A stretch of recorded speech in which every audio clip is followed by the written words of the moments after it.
I invited my son and his wife for Christmas dinner. I surprised him with a BMW and handed her a designer purse. Then my son smirked. Mom, my wife said it's time you learned a lesson. You're getting no gifts. My daughter-in-law sat there grinning at my humiliation. I calmly took out an envelope. Good. Then I have one more present for both of you. The second he opened it, his hands began to tremble. Hook asterisk, can you imagine giving your son a brand new car for Christmas, only for his wife to turn to you, smirk, and tell you that you deserve no gift? Just a lesson? Well, that's exactly what happened to me. But what she didn't know was that I had come prepared to teach a lesson of my own, and it was going to shatter her world. Story asterisk, my name is Ruth Dawson, and I'm 73 years old. If you had told me last Christmas that this year I'd be sitting alone in my Naples home, sharing this story with strangers who understand betrayal better than my own blood, I never would have believed you. But here I am. And you know what? I'm at peace with it. Because some lessons cost you everything to learn, but they give you back something more valuable than any gift wrapped in shiny paper. They give you yourself. Now, before I tell you what happened that night, I'm curious. Where are you right now? Are you watching this from your living room, maybe wrapping presents? Or perhaps you're like me, spending the holidays quietly, reflecting on the people who broke your trust. Whatever your story, drop a comment below and tell me where you're watching from and what your Christmas plans are. Because I've learned that the people who truly understand you aren't always the ones who share your last name. Sometimes, they're strangers on the internet who have survived the same kind of heartbreak. And if you've ever felt invisible in your own family, if you've ever given everything and received nothing but cruelty in return, then stay with me. This is the night everything changed. My Florida home smelled like roasted turkey and cinnamon candles.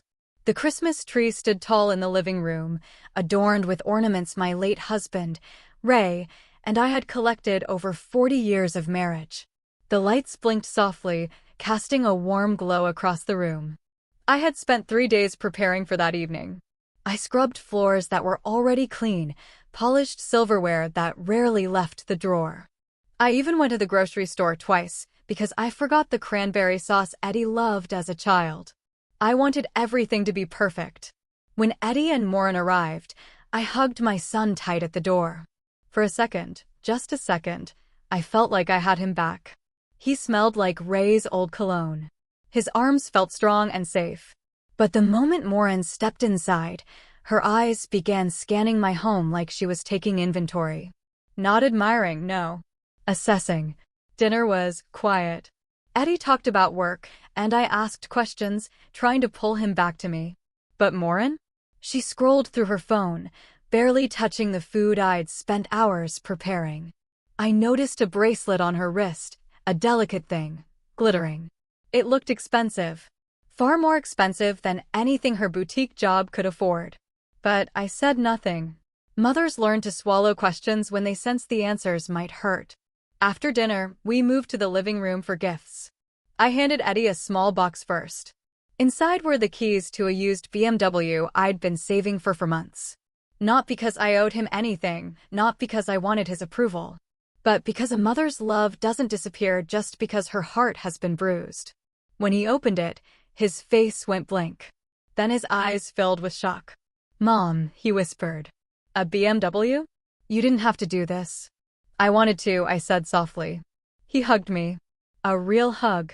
The kind that reminded me of the boy he used to be before marriage changed him. Then I handed Morin her gift, a designer handbag. She opened it, glanced at it briefly, said, "Cute," and tossed it onto the couch like it was a dish towel. No thank you. No appreciation. Just a casual dismissal. I folded my hands in my lap and waited. It was my turn now. And despite everything, despite the coldness I had felt growing between us for months, I still hoped. I still believed that maybe, just maybe, they had thought of me too. Eddie cleared his throat. He shifted in his seat, wouldn't look me in the eye. "Mom," he said slowly, "we didn't get you anything this year." The words hung in the air. I blinked. I told myself I had misheard him. But he kept talking. "Morin said you need to learn to give without expecting anything back." He tried to laugh, like it was a joke. Like humiliating your mother on Christmas Eve was something light and funny. Morin leaned back against the couch, arms crossed, a small smile playing at the corner of her mouth. Not embarrassed. Not apologetic. Satisfied. The room felt smaller suddenly. The lights on the tree seemed too bright. The warmth I had worked so hard to create felt hollow. I could have cried. Part of me wanted to, but I didn't. Because somewhere deep inside me, beneath the shock and the hurt, something else stirred. Clarity. I reached into the drawer beside my chair. My hand didn't shake. My voice didn't tremble. Well, I said quietly, if tonight is about lessons, then let me teach you something. I pulled out a large envelope. Thick. Heavy. Sealed. I placed it on the coffee table between us. Eddie looked confused. Morin's smile faded just slightly. Go on, I said. Open it. They had no idea this night was never going to end the way they expected. But to understand that Christmas Eve, you have to go back. Back to when things started changing. Back to September, when I first realized something was wrong. It began with silence. Eddie used to call me 3, sometimes 4 times a week. Just quick check-ins while he drove to work or made his morning coffee. Nothing deep, nothing long. Just a son letting his mother know he was thinking of her. Hey, Mom. Just calling to say hi. How's the garden, Mom? Did you see that storm coming through? Make sure the shutters are locked. Love you, Mom. Talk soon. Small things. The kind of things you don't appreciate until they stop. In September, those calls became less frequent. A week would pass, then 2 weeks. Then nearly a month slipped by without a single word. I told myself he was busy. Newlyweds need time to build their life together. That's natural. That's healthy. But mothers know. We feel distance the way you feel a coming storm. Something shifts in the air.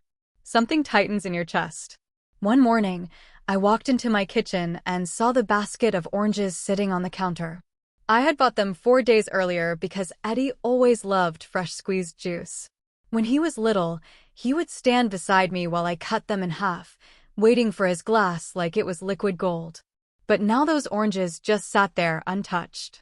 And I realized the only reason I still bought them was for a son who no longer came around. I threw them away that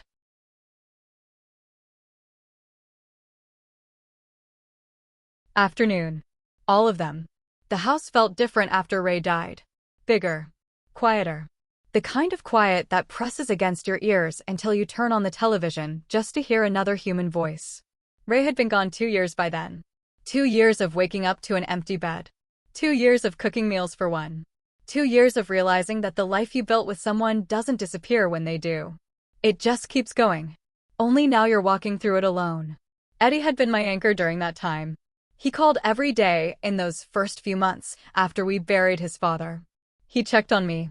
He made sure I was eating. He sat with me on the porch and let me cry without trying to fix it. But marriage changed him. Or maybe it wasn't marriage. Maybe it was Morin. At first, I tried to be understanding. She was young. She was adjusting. Becoming part of a new family isn't easy. But the signs were there, small at first, easy to dismiss if you wanted to lie to yourself. Like the time Eddie mentioned coming over for Sunday dinner and then called an hour before to cancel. Morin has plans, he said, as if her plans automatically became his without question. Or the time I invited them both to a little gathering at my friend Janice's house. Eddie said yes, but the morning of, Morin texted me directly, "We won't be able to make it. Eddie needs rest." Not we decided. Not sorry, something came up. Just a statement, like she had the authority to speak for him now. I stared at that text for a long time. I wanted to call him. I wanted to ask if he even knew she had canceled on his behalf. But I didn't, because I was afraid of the answer. Mothers are taught to be patient, to give space, to trust that love will bring your children back when they're ready. But what they don't tell you is that sometimes space becomes distance, and distance becomes abandonment. And before you know it, you're standing in your kitchen throwing away oranges because the person you bought them for doesn't even remember you exist. By late September, I hadn't seen Eddie in nearly 6 weeks. I tried texting him. Casual things, nothing that sounded desperate. Hope work is going well. Let me know if you want to come by for dinner. Saw your favorite show is back on. Made me think of you. Miss you, sweetheart. He would reply later, sometimes the next day. Busy. Will let you know. Thanks, Mom. You too. Short. Distant. Like I was someone he barely knew. One evening, I sat on my back porch watching the sunset over the neighbor's roof. The air was warm, the kind of warmth Florida keeps, even as the rest of the country starts pulling out sweaters. I thought about calling Eddie. Really calling him. Not texting. Not leaving it up to him to respond whenever he felt like it. But then I thought about what I would say. Asterisk, why don't you call me anymore? Did I do something wrong? Do you still love me? Asterisk, and I realized how pathetic that sounded. A mother begging her grown son for attention. So I didn't call. I just sat there watching the sky turn pink and orange, feeling the weight of loneliness settle deeper into my bones. The next morning, my phone buzzed. A text from Eddie. For a second, my heart lifted. Maybe he was thinking of me. Maybe he wanted to visit. I opened it. Hey, Mom. Maureen and I might stop by this weekend if we have time. She wants to talk to you about something. Not I want to see you. Not I miss you. If we have time. I read those words over and over. If we have time, like I was an errand, a task to check off between grocery shopping and laundry. And the second part, she wants to talk to you about something. I set the phone down on the kitchen table and stared at it for a long time. Something inside me knew. Not the details, not the full picture, but enough. Enough to know that the son I raised, the boy who used to hug me goodnight and tell me I was the best mom in the world, was slipping away. And the woman he married was the one holding the door open. They came over that Saturday. I spent the morning cleaning, even though the house was already spotless. I vacuumed the living room twice. I changed the hand towels in the bathroom. I set out fresh flowers on the dining table. Old habits. The things mothers do when they want their children to feel welcome. I made Eddie's favorite meal, roast chicken with garlic, mashed potatoes, and cornbread. The same dinner I used to make every Sunday when he was growing up. The same dinner Ray would sit down to after a long day, loosening his tie and saying, "Ruth, you outdid yourself again." I wanted Eddie to walk in and smell home. I wanted him to remember what it felt like to be loved without conditions. When they arrived, Eddie hugged me at the door. A quick hug. Polite. The kind you give someone you're obligated to see, not someone you miss. Maureen stepped in behind him, wearing sunglasses even though the sun was already setting. She slid them up onto her head and glanced around my home the way someone inspects a hotel room they're not sure they want to stay in. Smells good, Eddie said, trying to sound cheerful. Thank you, sweetheart, I said. Go ahead and sit. Dinner's almost ready. Maureen walked slowly through the living room, her heels clicking against the hardwood floor.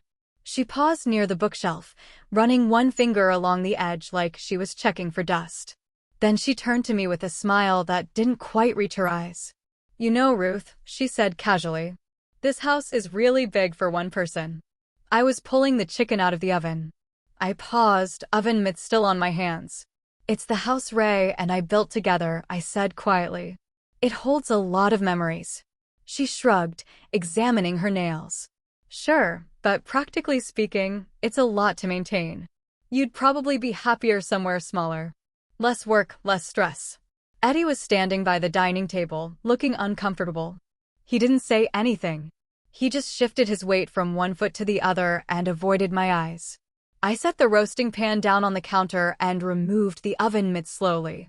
I like my home, I said, keeping my voice calm. I'm not ready to leave it. Maureen smiled again. That same tight smile.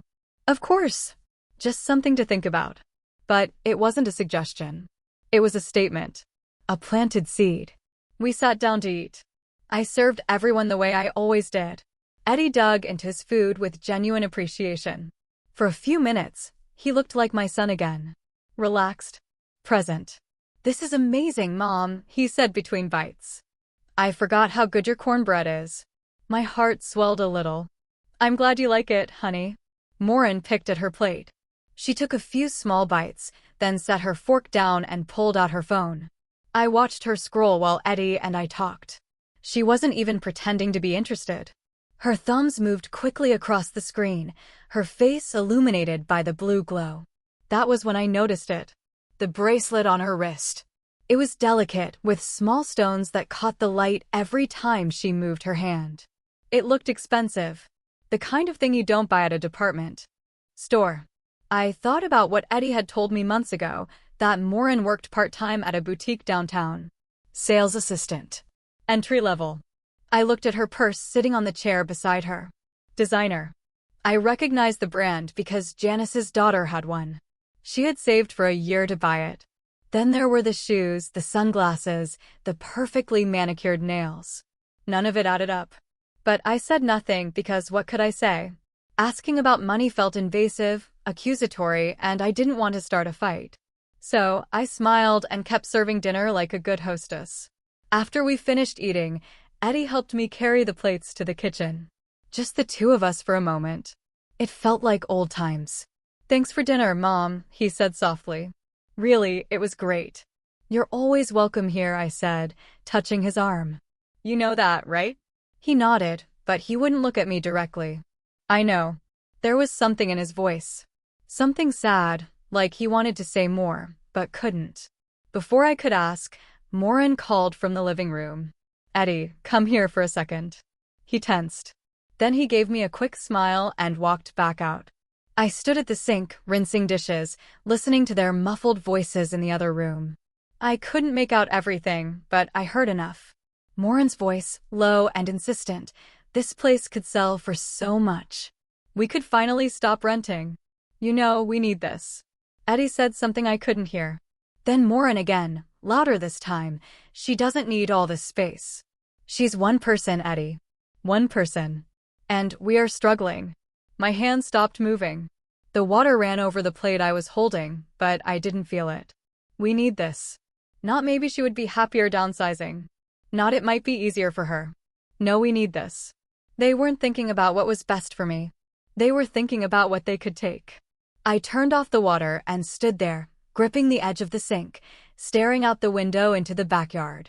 The same backyard where Ray and I used to sit on Sunday mornings with coffee. The same yard where Eddie learned to ride his bike. The same home we spent 30 years filling with love and laughter, and the small, ordinary moments that make a life worth living.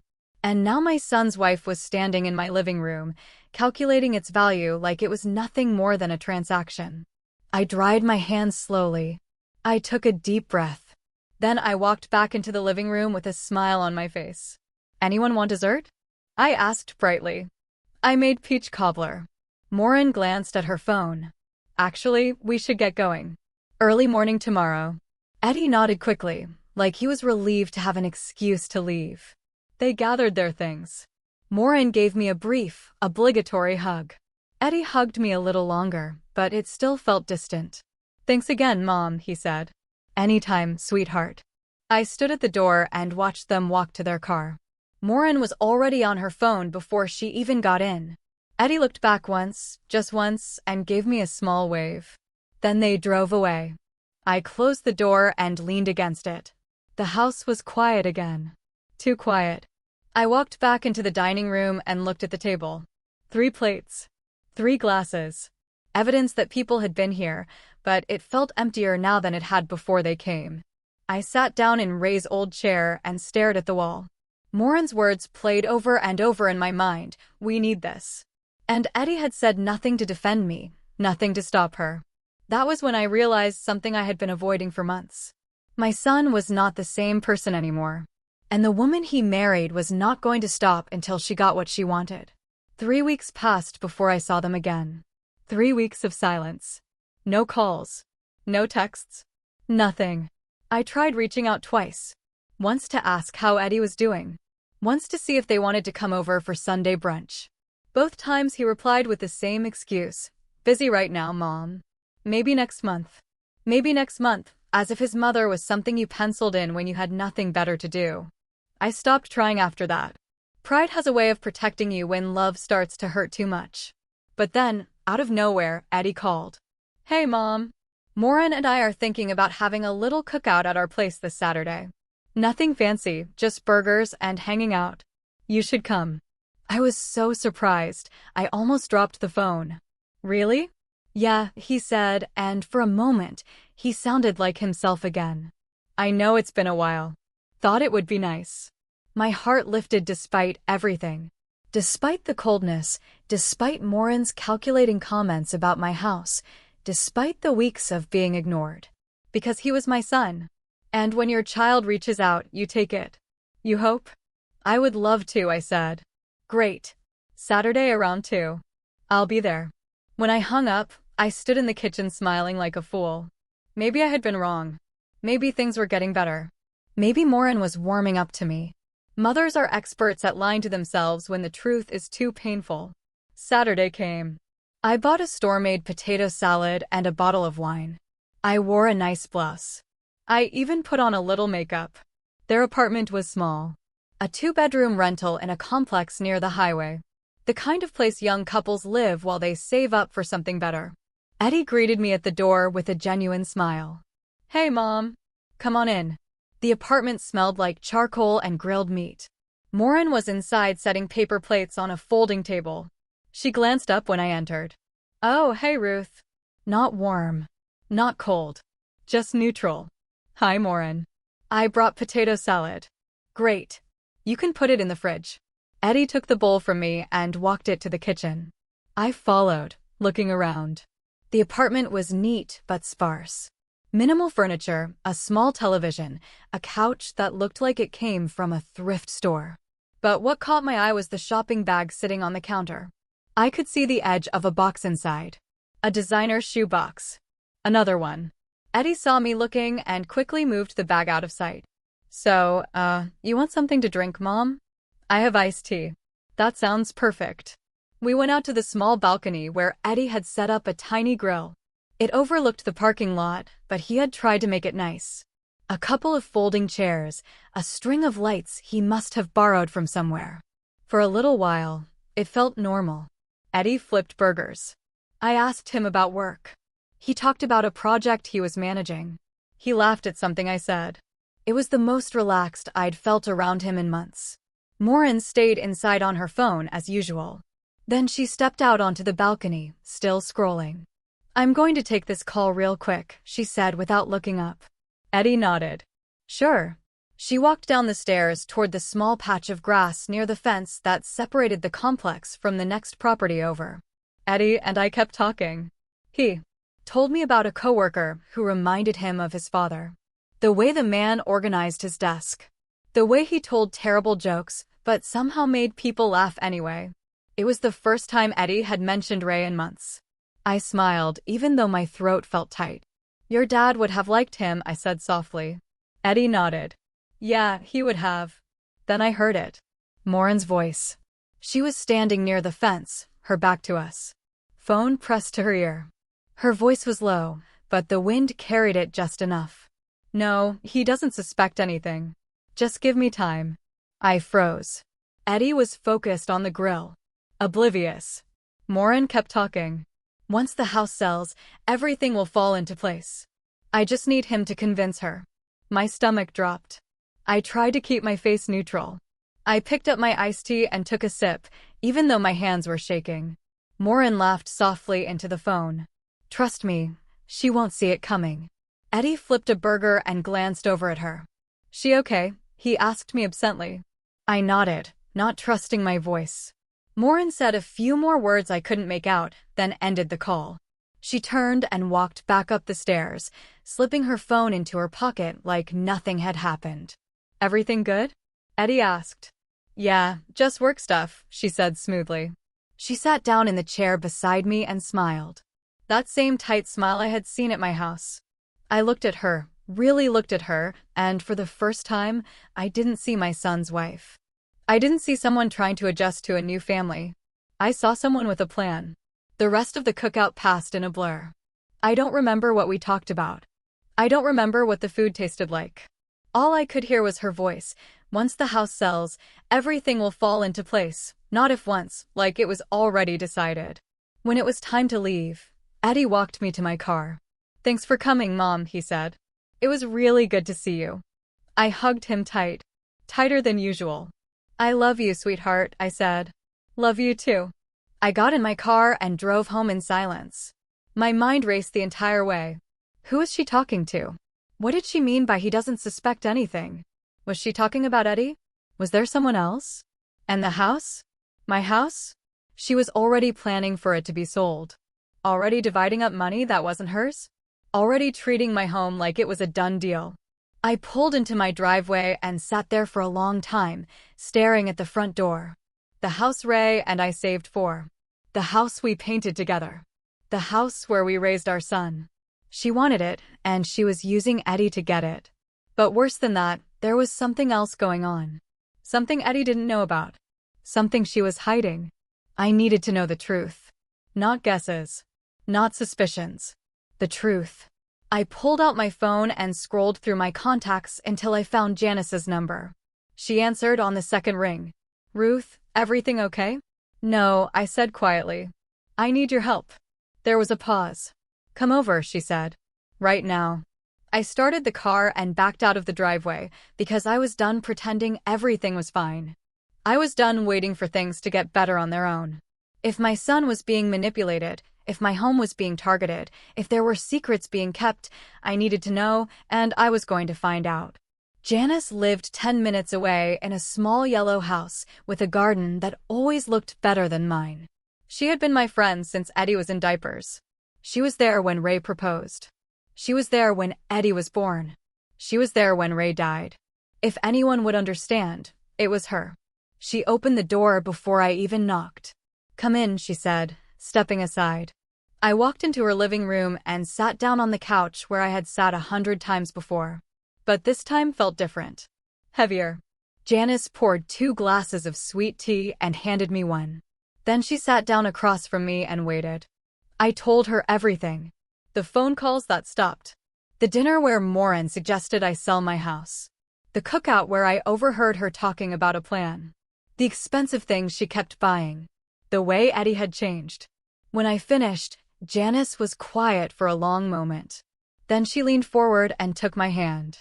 Ruth, she said gently, this is not something you guess about. You need to know the truth. Not suspicions. Not assumptions. The truth. But how? I asked. I can't just accuse her of something without proof. Eddie would never forgive me. Janice nodded slowly. I know someone, she said. A retired police officer. He does private investigation work now. Quietly. Professionally. If there's something going on, he'll find it. My stomach twisted. You mean, hire someone to follow her? I mean, find out if your instincts are right, Janice said firmly. Because if they are, Eddie is in danger. Not physical danger, but the kind that ruins lives. Financial danger, emotional danger. And you can't protect him if you don't know what you're protecting him from. I stared down at my tea. What if I'm wrong? What if I'm just a paranoid old woman who can't let go of her son? Janice squeezed my hand. Then you'll know that, too, and you can let it go. But Ruth, I've known you for 40 years. You are not paranoid. You are careful and your instincts have never been wrong. I looked up at her. What's his name? Mr. Patel, she said. He helped my cousin last year when she thought her business partner was stealing from her. Turned out she was right. Patel found everything quietly. No drama. Just facts. She wrote down his number on a piece of paper and handed it to me. I stared at it for a long time. Hiring someone to investigate your own family felt like a betrayal. It felt like admitting that love was not enough. That trust had limits. But then I thought about Morin's voice near the fence. Once the house sells, everything will fall into place. I thought about the expensive jewelry, the designer bags, the way she looked at my home like it was already hers. I folded the paper and put it in my purse. Thank you, I said quietly. Janice walked me to the door and hugged me tight. You're doing the right thing, she whispered. I drove home and sat in my driveway for 20 minutes before going inside. The next morning, I called Mr. Patel. His office was small, tucked above a tax preparation service in old downtown Naples. The stairs creaked as I climbed them. The hallway smelled faintly of coffee and old paper. When I knocked, a calm voice said, "Come in." Mr. Patel was older than I expected, maybe 65. Glasses. A kind face. The kind of man you'd trust to tell you the truth, even when it hurt. He gestured to the chair across from his desk. Mrs. Dawson? Yes. Janice told me you might call. Please sit. I sat down and folded my hands in my lap. I didn't know where to start. He waited patiently, not rushing me. Finally, I spoke. I think my daughter-in-law is planning something. Something that involves my house and maybe someone else. I don't have proof, just a feeling. And one conversation I was not supposed to hear. I told him everything, the same story I had told Janice. He listened without interrupting. He took notes on a yellow legal pad. When I finished, he set his pen down and looked at me. Mrs. Dawson, he said gently, what you are describing sounds like a pattern. The expensive items, the pressure to sell your home, the private phone calls, these are not random. They suggest intent. So, you think I'm right? I think you deserve to know the truth, he said. And I can help you find it. But I need to be honest with you about something. I nodded. If I look into this, I may find things you do not want to see. Things about your daughter-in-law. Maybe things about your son. The truth does not always feel good. My throat tightened. I understand. He leaned back in his chair. I will need 2 weeks, maybe less. I will follow her, document her activities, look into her finances if possible, see who she is meeting with. And then I will bring you everything I find. How much will this cost? He named a price. It was more than I wanted to spend, but less than losing my home. Less than watching my son be used. Okay, I said. He nodded and stood, extending his hand. I will be in touch soon. I shook his hand and left. The next 2 weeks were the longest of my life. I tried to keep myself busy. I cleaned the house even though it didn't need it. I baked bread I didn't eat. I organized closets that were already organized. Every time my phone rang, my heart jumped. But it was never him. Just telemarketers. Just spam calls. Eddie texted me once during those 2 weeks. Hey, Mom. Hope you are doing okay. We will try to visit soon. We will try, not we miss you. Not we want to see you. We will try. I stared at that message for a long time before replying, looking forward to it, sweetheart. I didn't hear back. At night, I lay awake staring at the ceiling, imagining what Patel might find. Part of me hoped he would find nothing, that Morin was just materialistic, that the phone call meant something harmless, that I was overreacting. But another part of me, the part that had been silenced by doubt and guilt for months, knew better. Mothers know. We feel danger around our children the way animals sense storms. And I had been sensing the storm for a long time. On the 14th day, my phone rang. A no-caller ID number. I answered. Mrs. Dawson, this is Mr. Patel. My hand tightened around the phone. Yes. I have what you asked for, he said quietly. You should come by. My heart sank. Did you find something? There was a pause. Yes, he said. I think it's better if we talk in person. I closed my eyes.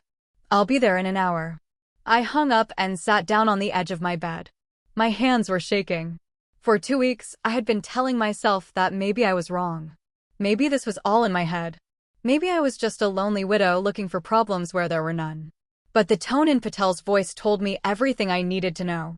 He had found something, and it was bad. I stood up slowly, grabbed my purse, and walked to my car. The drive to his office felt longer than it should have. Every red light seemed to last forever. Every turn felt deliberate. When I finally climbed those creaky stairs again and knocked on his door, he opened it immediately. His face was serious. Come in, Mrs. Dawson. I walked inside and sat in the same chair I had sat in 2 weeks ago. Patel sat down across from me and placed a thick manila folder on the desk between us. He looked at me for a long moment. Before I open this, he said gently, I want you to know that what you are about to see is going to hurt. But you asked for the truth, and you deserve it. I nodded, my throat too tight to speak. He opened the folder slowly, and then he said the words I will never forget. You should brace yourself. The first thing Mr. Patel pulled from the folder was a photograph. He slid it across the desk toward me without saying a word. I picked it up with trembling hands. It was Morin, standing outside a restaurant I didn't recognize, wearing a dress I had never seen her in, smiling. But she was not alone. A man stood beside her, tall, well-dressed. His hand rested on the small of her back in a way that was far too familiar. Too comfortable. I stared at the photo, trying to make sense of it. Who is this? I asked quietly. His name is David Brennan, Patel said. He owns a commercial real estate firm in Fort Myers. I looked up at him. Real estate, Patel nodded slowly. He pulled out another photograph. This one showed Morin and the same man getting into a sleek black car. His hand was on her waist again. She was laughing. Another photo. The two of them entering a hotel. My stomach turned. How long has this been going on? I asked, my voice barely above a whisper. At least 4 months, Patel said. Maybe longer.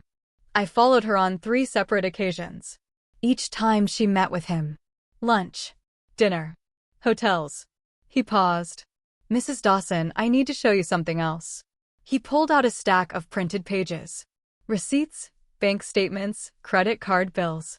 Morin has been spending money well beyond what her income should allow, he explained. The boutique where she works pays about $12 an hour. She works part-time.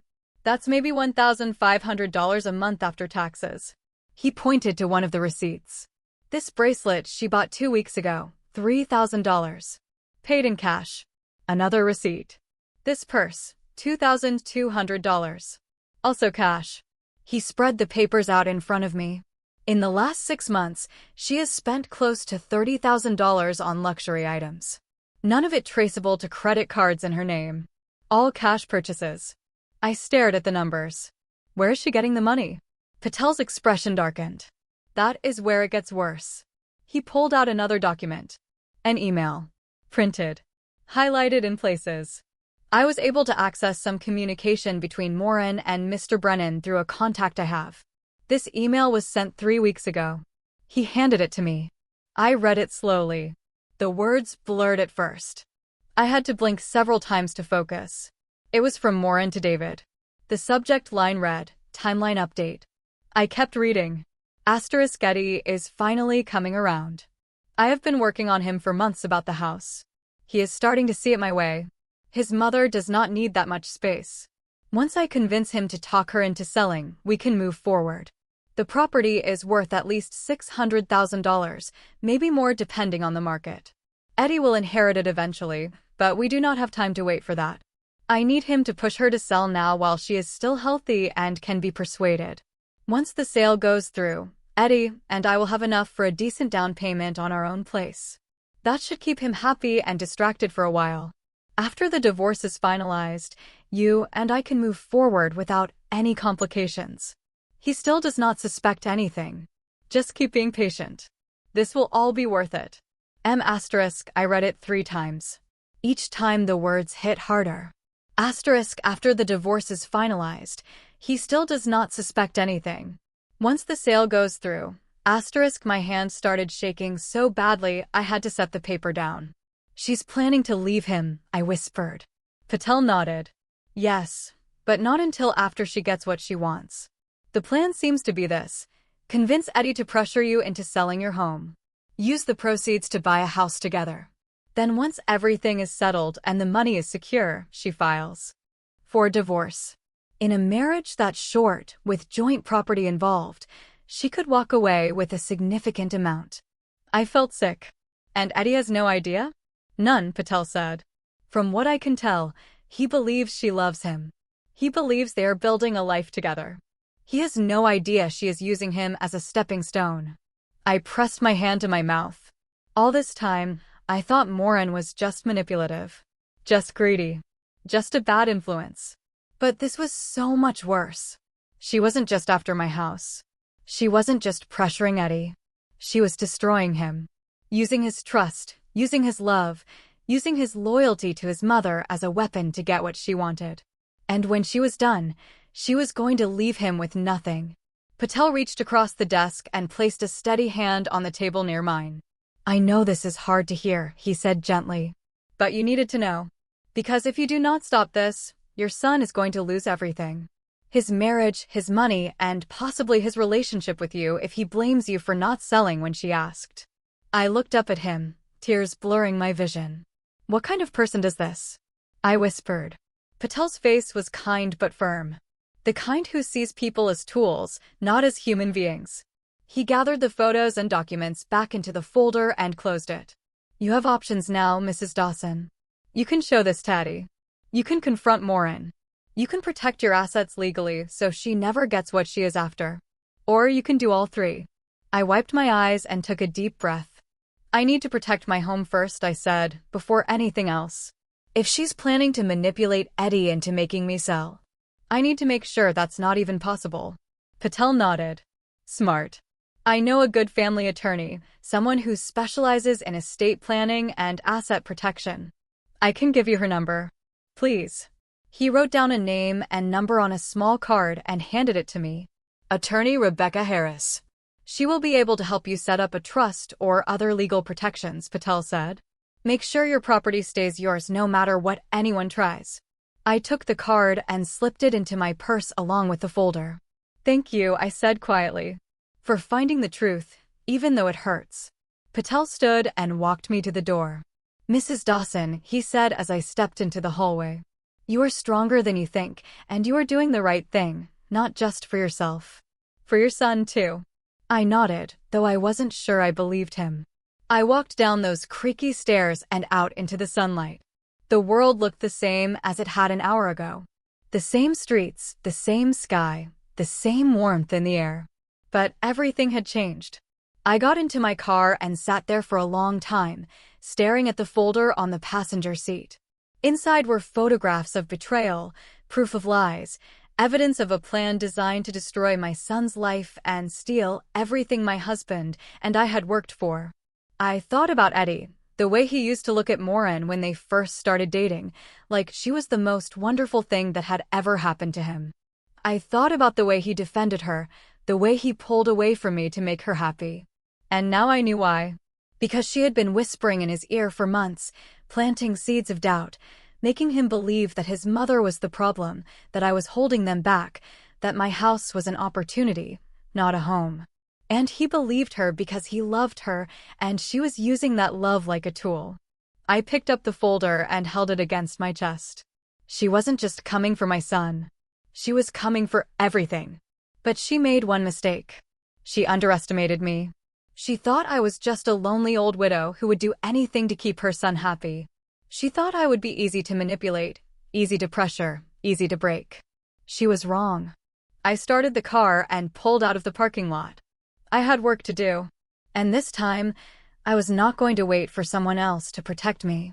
I was going to protect myself. And I was going to protect my son, whether he knew he needed it or not. The next morning, I called attorney Rebecca Harris. Her office was downtown in one of those newer buildings with glass windows and polished floors, the kind of place that felt professional. The kind I needed. The receptionist led me to a small conference room where Rebecca was waiting. She was younger than I expected, maybe in her late 30s, with sharp eyes and a calm presence that put me at ease immediately. Mrs. Dawson, she said, standing to shake my hand. Mr. Patel told me you might be calling. Please have a seat. I sat down and placed the folder Patel had given me on the table between us. I need to protect my home, I said simply. And I need to make sure no one can pressure me into selling it. Not my son. Not his wife.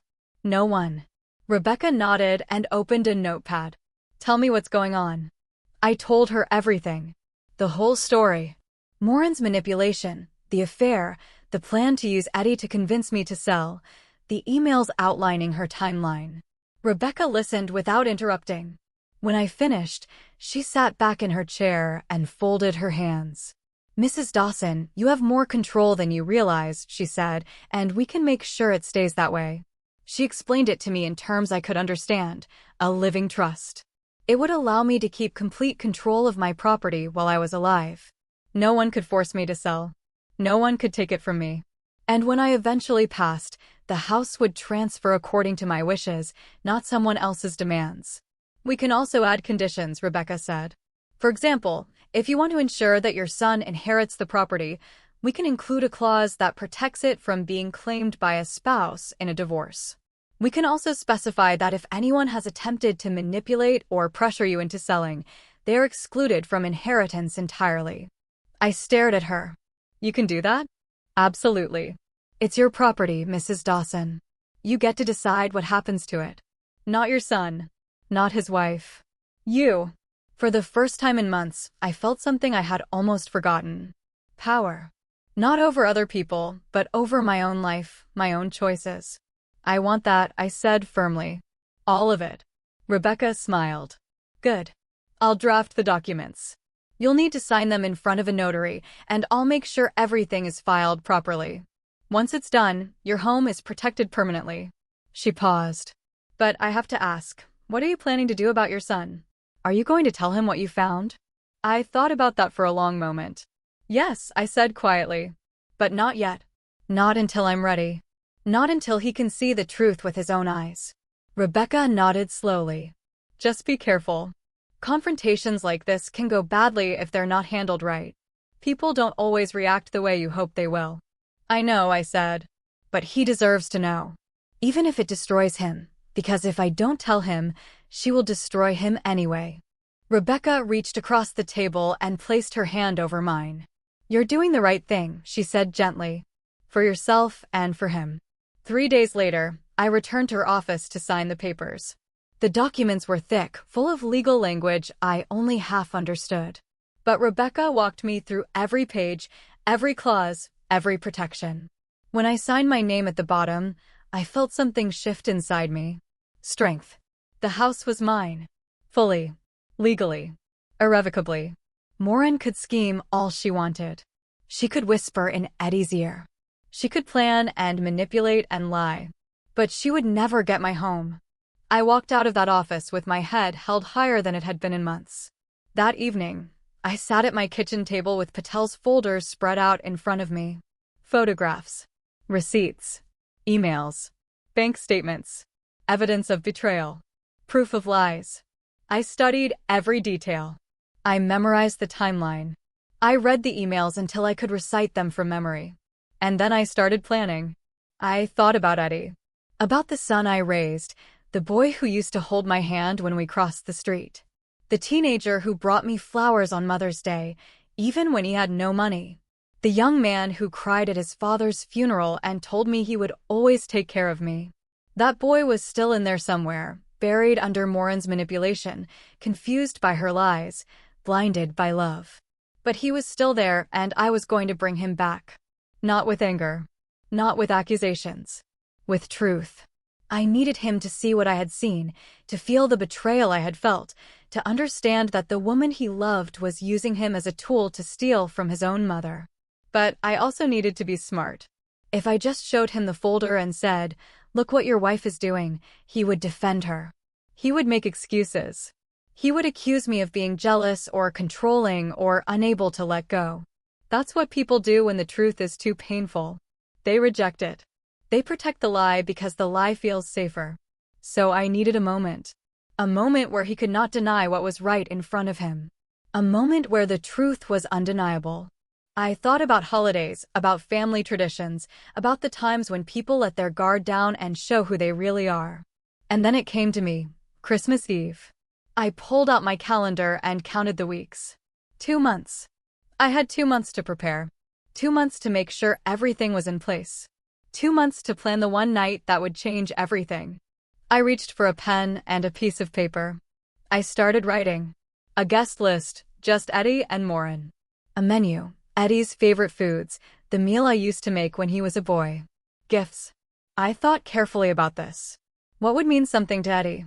What would show him I still loved him, even after everything? A car. He had been talking about wanting a nicer vehicle for months.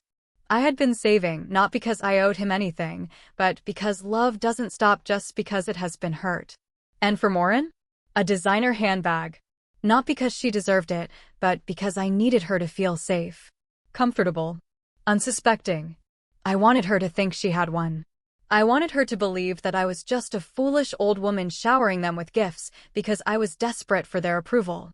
And then, when she was at her most confident, when she thought the night was going exactly as she planned, I would present the truth. Not with shouting. Not with tears. Just facts. Photographs. Emails. Receipts. Let the evidence speak for itself. I folded the paper and set it aside. Then I pulled out a large manila envelope from the drawer, the kind with a metal clasp. Slowly, carefully, I placed every piece of evidence inside.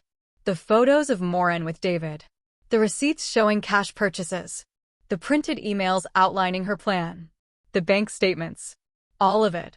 I sealed the envelope and wrote Eddie's name on the front in neat handwriting. Then I placed it in the drawer of the table beside my favorite chair in the living room. The same chair where I would sit on Christmas Eve. The same chair where I would hand my son the truth. I stared at the envelope for a long time. Part of me wanted to call Eddie right now, to warn him, to beg him to see what was happening before it was too late. But I knew that wouldn't work. He had to see it himself. He had to feel the weight of betrayal in his own hands. I closed the drawer and stood up. 2 months. I could wait 2 months. I had waited this long already. I walked to the window and looked out at the street. The sun was setting. The sky was turning pink and orange the way it always did in Florida. For the first time in a long time, I didn't feel afraid. I didn't feel weak. I felt ready. Maureen thought she was playing a game. She thought she had all the pieces in place. She thought she was 10 steps ahead. But she forgot something. Mothers do not give up on their children. Not when they are in danger. Not when they are being used. Not when they are being destroyed by someone who does not truly love them. I turned away from the window and whispered to the empty room, Christmas Eve. The weeks passed slowly. November came and went. The weather cooled slightly, though in Florida, that just meant you could walk outside without feeling like you were stepping into an oven. I spent those weeks preparing, not just for Christmas Eve, but for everything that would come after. I contacted a dealership about a used BMW, something reliable, something Eddie would love. The salesman showed me a few options, and I chose one that was 3 years old but looked brand new. Clean interior, low mileage, the kind of car a young man starting his career would be proud to drive. I paid for it in full. No financing, no loans. It sat in the dealership lot with my name on the paperwork, waiting for Christmas Eve. I also went to the designer store downtown, the one where women with more money than sense spent hours browsing handbags that cost more than my monthly grocery bill. The saleswoman approached me with a polite smile. "Can I help you find something?" "I need a handbag," I said. "Something expensive. Something that would impress a young woman who likes luxury." She showed me several options. I chose one that looked elegant but understated. The kind Maureen would want to show off in photos. I paid for it the same way I paid for the car. In full. No hesitation. The saleswoman wrapped it carefully in tissue paper and placed it in a branded bag. "Lucky recipient," she said with a smile. I nodded, but didn't smile back. Lucky was not the word I would use. By early December, I was ready to send the invitation. I sat at my kitchen table with my phone in my hand, staring at Eddie's name in my contacts. I could have just called, but a text felt safer, less likely to lead to questions I wasn't ready to answer yet. I typed carefully, "Hi, sweetheart. I would love to have you and Maureen over for Christmas Eve dinner. It has been too long since we spent the holidays together. Let me know if you can make it. Love, Mom." I hit send before I could overthink it. 3 hours later, my phone buzzed.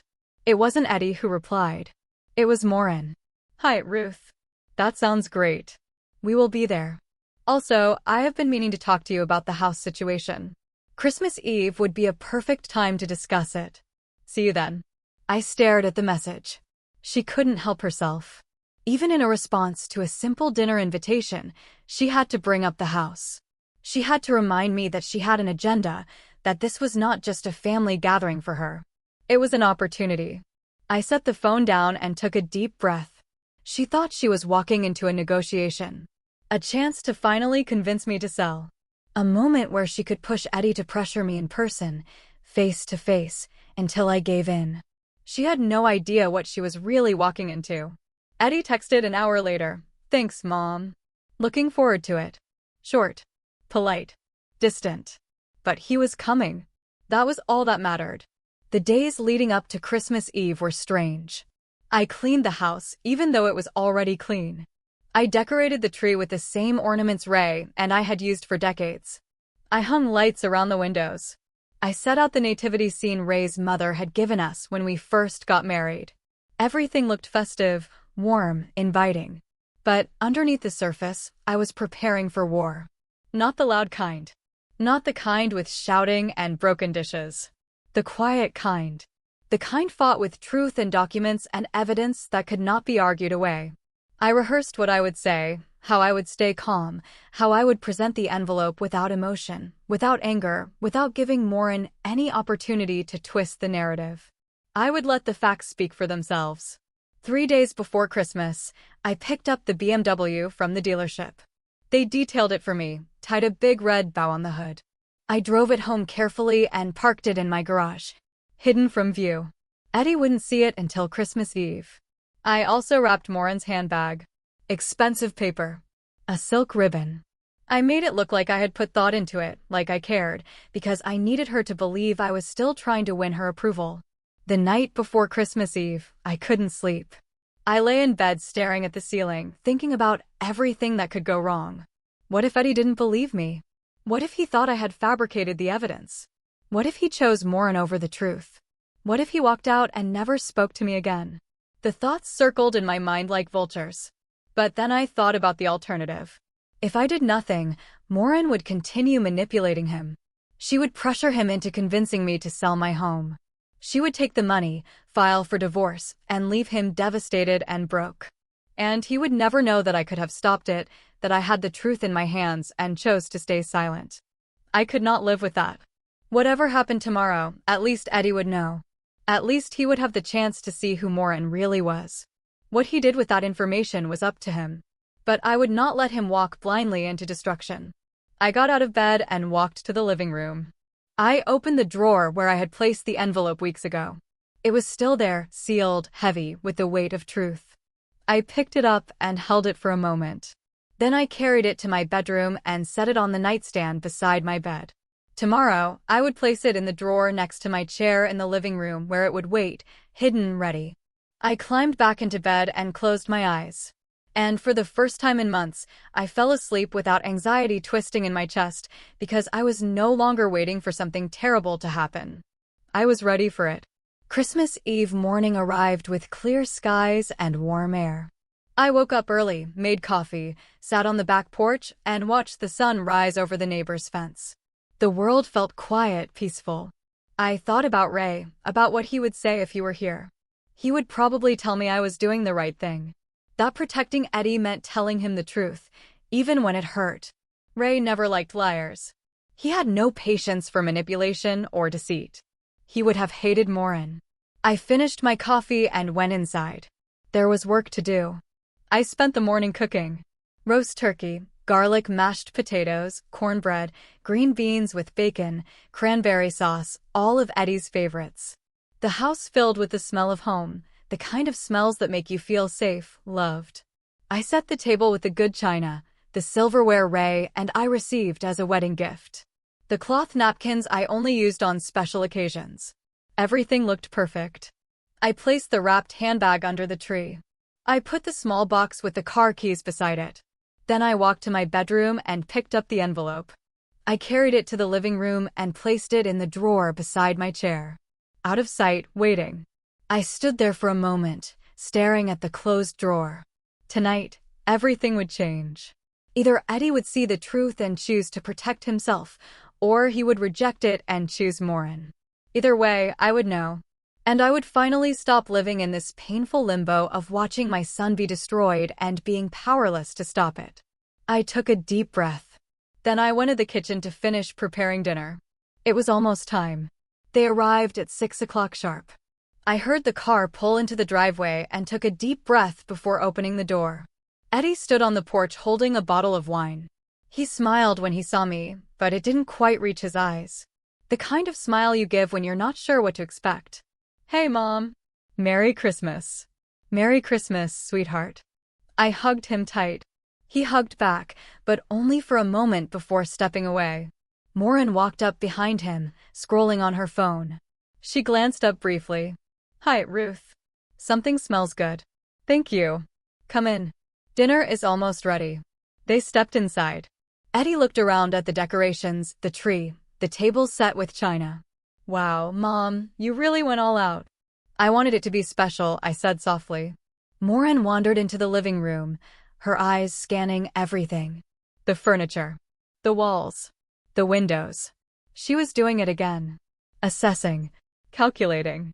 I watched her for a moment, then turned back to Eddie. Would you like something to drink before dinner? Sure, I'll take some water. We walked to the kitchen together. Just the two of us. For a brief second, it felt normal. How have you been, Mom? He asked. Good, I said, pouring him a glass. Busy getting ready for tonight. He nodded, but his mind seemed somewhere else. And you? I asked. How's work? Fine. Busy. You know how it is. He took the glass and drank without looking at me. I wanted to reach out, to touch his arm, to tell him everything right then and there. But I held back. Not yet. Morin appeared in the doorway. Eddie, come look at this. He glanced at me, then walked out of the kitchen. I stood there alone, gripping the edge of the counter. Dinner was tense. We sat at the table with plates full of food, but the conversation felt forced, hollow. Eddie talked about work. I asked polite questions. Morin said almost nothing. She picked at her turkey, scrolled through her phone between bites, and checked her watch twice, like she had somewhere better to be. I tried to ignore it. I focused on Eddie, on the way he ate the mashed potatoes, the same way he had as a child, mixing in too much butter. For a moment, I allowed myself to remember the boy he used to be. The boy who laughed at my terrible jokes.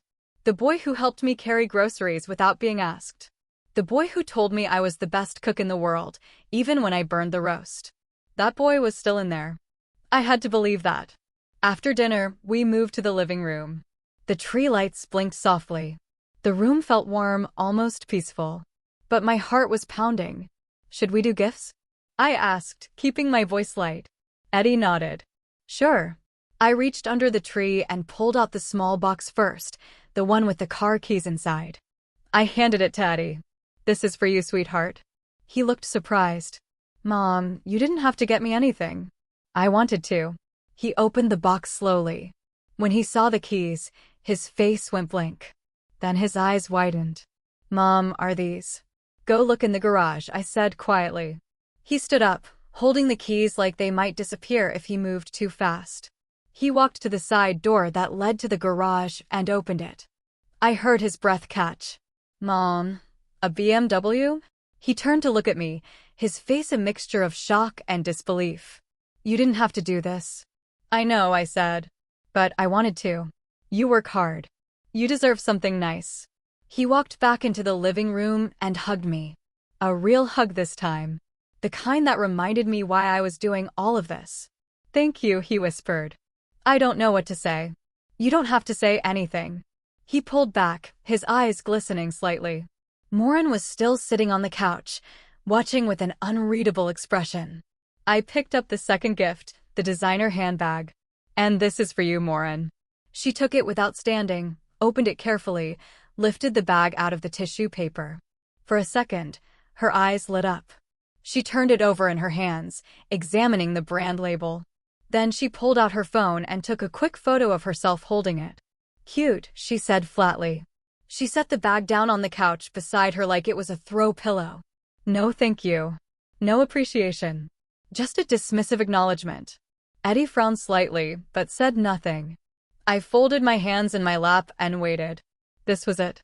The moment I had been dreading and preparing for at the same time. Eddie cleared his throat. Mom, about your gift. I looked at him. He shifted uncomfortably. He wouldn't meet my eyes. We didn't get you anything this year. The words hung in the air. I blinked. My chest tightened. Oh, I said softly. Eddie tried to laugh it off. Yeah, Morin said, well, she said you need to learn to give without expecting anything back. You know, like, generosity shouldn't come with strings attached. He was trying to make it sound reasonable, philosophical even, but the words landed like stones. I looked at Morin. She was leaning back against the couch, arms crossed, a small, satisfied smile on her face. Not embarrassed. Not apologetic. Proud. Eddie kept talking, his voice growing quieter. It's not personal, Mom. It's just. Morin thinks it's important that we all learn to be less materialistic, especially around the holidays. He gestured vaguely at the gifts I had given them. You've been so generous, and we appreciate it. We really do. But we thought maybe this year you could just enjoy giving without needing something in return. His voice trailed off. Morin's smile widened just slightly. She thought she had won. She thought this moment, this humiliation, would break me. Would make me desperate for their approval. Would make me willing to do anything to get back into their good graces, including selling my house. I sat very still. The room felt smaller. The lights too bright. The warmth I had worked so hard to create felt hollow. But I did not cry. I did not beg. I did not react the way she expected. Instead, I felt that same clarity I had felt months ago. The same strength I had felt when I signed the legal documents protecting my home. I reached into the drawer beside my chair. My hand did not shake. I pulled out the envelope, thick, heavy, sealed with the truth inside. I placed it on the coffee table between us. Eddie looked confused. Morin's smile faded just slightly. Well, I said quietly, my voice steady. If tonight is about lessons, then let me teach you something. I looked directly at Morin. Go on, I said. Open it. Eddie glanced at Morin, then at the envelope. Morin leaned forward slowly. Her fingers hesitated for just a moment before she picked it up. She unsealed the metal clasp and pulled out the first photograph. The color drained from her face. Eddie leaned closer, frowning. What is that? Morin tried to shove the photo back into the envelope, but Eddie grabbed her wrist. Let me see. He pulled the envelope toward him and dumped the contents onto the table. Photographs scattered across the surface. Receipts. Printed emails. Bank statements. Eddie picked up one of the photos. His hand started to shake. It was Morin with another man, his hand on her waist, her smiling up at him. Eddie's face went pale. What? What is this? His voice cracked. He picked up another photo, then another. Then he saw the email. The one where Morin outlined her plan. The timeline. The divorce. The house. He read it slowly, his lips moving slightly as he processed each word. When he finished, he looked up at Morin. Tell me this isn't real. Morin opened her mouth, closed it, opened it again. Eddie, it's not what it looks like. She, your mother, is trying to turn you against me. She's jealous. She's always been jealous. Eddie's hands were trembling now. Then explain the photos. Explain the emails. Explain this. He held up a receipt for the bracelet she had been wearing for weeks. $3,000, Morin. Where did you get $3,000? She stammered, tried to form an excuse, but nothing came out that made sense. Eddie stood up. The papers still clutched in his hands. His face was a mixture of shock, anger, and heartbreak. You were going to leave me, he whispered. After you got the money from my mom's house. You were going to leave me. Morin's face twisted. Your mother was holding us back, she snapped. We needed that house, Eddie. We deserved it. And she was being selfish. The mask slipped. The sweet, loving wife disappeared. What stood in front of us now was someone cold, calculating, desperate. Eddie took a step back. Get out. Morin blinked. What? Get out. His voice was low, controlled, but shaking with rage. Eddie, please just listen. No, he shouted. Get out of my mother's house. Now. Morin stood frozen for a moment. Then, with a burst of fury, she grabbed her purse and the designer handbag I had given her. Fine. You'll regret this, Eddie. You'll regret choosing her over me. She stormed toward the door, her heels clicking sharply against the floor. She slammed it so hard the ornaments on the tree rattled. And then she was gone. The silence after Morin left was deafening. Eddie stood in the middle of the living room, still holding the photographs in his trembling hands. His face was pale, his breathing shallow. Then his knees buckled. He collapsed onto the couch, covering his face with his hands, and he broke. Shaking sobs that came from somewhere I hadn't heard in years. Not since Ray's funeral. Not since the day we buried the man who had raised him to be better than this. I moved slowly toward him and sat down beside him. I didn't say anything at first. I just placed my hand gently on his shoulder. He flinched, then leaned into me, burying his face against my shoulder the way he used to when he was small and the world felt too big. I'm so sorry, Mom, he choked out between sobs. I'm so sorry. Shoo, I whispered. It's okay. It's not okay, he said, pulling back to look at me. His eyes were red, filled with tears and shame. I let her. I let her say those things to you. I stood there and watched her treat you like you were nothing. I believed her when she said you were being selfish. I actually believed her. His voice cracked. And tonight, what I said to you about not getting you a gift, about you needing to learn a lesson, he shook his head, unable to finish. Eddie, I said gently, taking his hand in mine. You trusted someone you loved. That's not a flaw. That's being human. But I should have seen it, he said desperately. I should have known. The expensive things. The way she talked about your house. The way she kept pulling me away from you. He wiped his eyes roughly. How could I have been so blind? I squeezed his hand. Because love makes us blind sometimes. It makes us want to believe the best in people, even when the signs are there. And she was very good at what she did. She manipulated you slowly, carefully. You didn't stand a chance. Eddie looked down at the photographs scattered across the table. How long have you known? Since September, I said quietly. I overheard her on the phone at your cookout, talking about a plan, about the house. I knew something was wrong, but I didn't know how deep it went. So, I hired someone to find out. He looked at me stunned. You hired an investigator? I nodded. I had to know the truth. Not for me. For you. Because I could see what she was doing to you. I could see you pulling away, changing. And I knew that if I didn't stop it, she was going to destroy you. Eddie's face crumpled again. I almost let her, he whispered. I almost convinced you to sell this house. She kept saying we needed it, that it was the only way we could move forward, and I was starting to believe her. He looked around the living room, at the tree, at the photos of Ray on the wall, at the home his parents had built. I almost took this away from you. But you didn't, I said firmly. And that's what matters. He shook his head. Only because you stopped me. If you hadn't found out, if you hadn't showed me tonight, his voice broke. I would have lost everything. The house. You. My self-respect. Everything. I pulled him close again. You haven't lost me, I said softly. You will never lose me.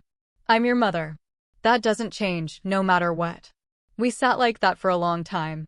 The tree lights blinked softly. The house was quiet except for the sound of Eddie's breathing as he tried to calm down. Finally, he pulled back and wiped his eyes.